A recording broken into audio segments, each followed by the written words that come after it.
अनंतकोटी ब्रह्मांड नायक राजाधिराज सच्चिदानंद सद्गुरु श्री ब्रह्मचैतन्य महाराज की जय।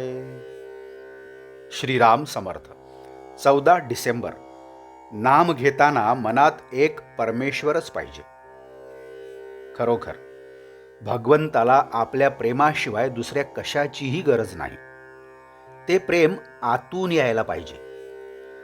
परंतु परमेश्वराबद्दल खरे प्रेमच उत्पन्न होत नाही असा आपला अनुभव आहे। परमेश्वराला प्रेमाने हाक मारताच येत नाही आपल्याला, मग ती त्याला ऐकू कशी जाणार? सहवासाने प्रेम वाढते।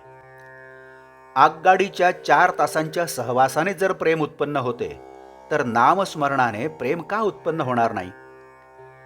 देहाशी अनंत जन्मांचा सहवास असतो, म्हणून देहावर प्रेम जडून देहबुद्धी येते। नामाचा सहवासही पुष्कळ म्हणजे सतत करावा, म्हणजे विषयावरची आणि देहाची आसक्ती कमी होऊन नामावर प्रेम जडते। बायको मुलांच्या प्रेमाकरिता आपण केवढा त्याग करतो, मग परमेश्वराच्या शाश्वत सुखाकरिता क्षुद्र वासनांचा त्याग आपण का करू नये? नाम घेत असताना मनात एक परमेश्वरच पाहिजे, दुसरी कोणतीच वृत्ती उठता कामा नये। तेच खरे नामस्मरण।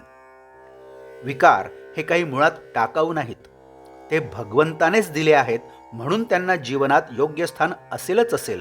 किंबहुना व्यवहारामध्ये विकारांची जरुरी आहे। मात्र विकारांना आपण सत्ता गाजवून वापरायला शिकले पाहिजे।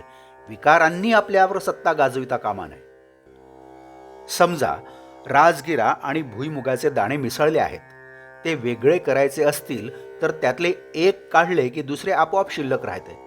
शिवाय त्यामध्ये बाहेर काढायला जे सोपे आहे ते आपण काढतो। त्याप्रमाणे घ्यायला सोपे असलेले भगवंताचे नाम आपण घेत गेल्याने विषय आपोआप बाजूला पडेल। दाणे निवडून काढताना थोडासा राजगिरा जरी लागला तरी आपण तो झाडून टाकतो। त्याप्रमाणे भगवंताच्या अनुसंधानामध्ये नको असला तरी थोडा विषय येणारच, पण तो हवेपणाने भोगला नाही तर तो आपल्याला बाधक होणार नाही। सर्व संतांचे सांगणे एकच आहे, आणि ते असे की तू भगवंताचे अनुसंधान म्हणजे स्मरण ठेव, त्याने तुला सत्याचे ज्ञान होईल। भगवंताचे अनुसंधान याचा अर्थ असा की बाकीच्या गोष्टींकडे दुर्लक्ष झाले तरी चालेल, पण परमात्म्याचे विस्मरण होता कामा नये। भगवंताचे अनुसंधान कोण कसे ठेवील याचा नेम नाही।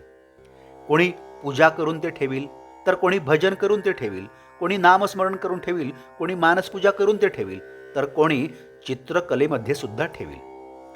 भगवंताचे अनुसंधान हे आपले ध्येय ठेवावे आणि त्याला अनुसरून बाकीच्या गोष्टी आपण करूया। कर्तव्याची जाणीव आणि भगवंताचे अखंड अनुसंधान हेच सर्व पोथ्यांचे सार आहे। आजचे बोधवाक्य: अखंडमुखी रामनाम, आत असावे अनुसंधान, हाच सगळा परमार्थ जाण। जानकी जीवन स्मरण जय जय राम। नमस्कार। मराठी आणि हिंदीतून रोजची श्री महाराजांची प्रवचने आपण ऐकत आहातच, परंतु कृपया चॅनलला भेट द्या आणि प्लेलिस्ट बघा। मराठी अथवा हिंदी प्रवचने आपण आपल्या सुविधेप्रमाणे सुद्धा ऐकू शकता। मी परत एकदा आपणाला विनंती करतो की चॅनलला सबस्क्राईब करा, शेअर करा, लाईक करा, कमेंट्स द्या, बेल आयकन दाबायला मात्र विसरू नका। धन्यवाद। जय जय श्रीराम।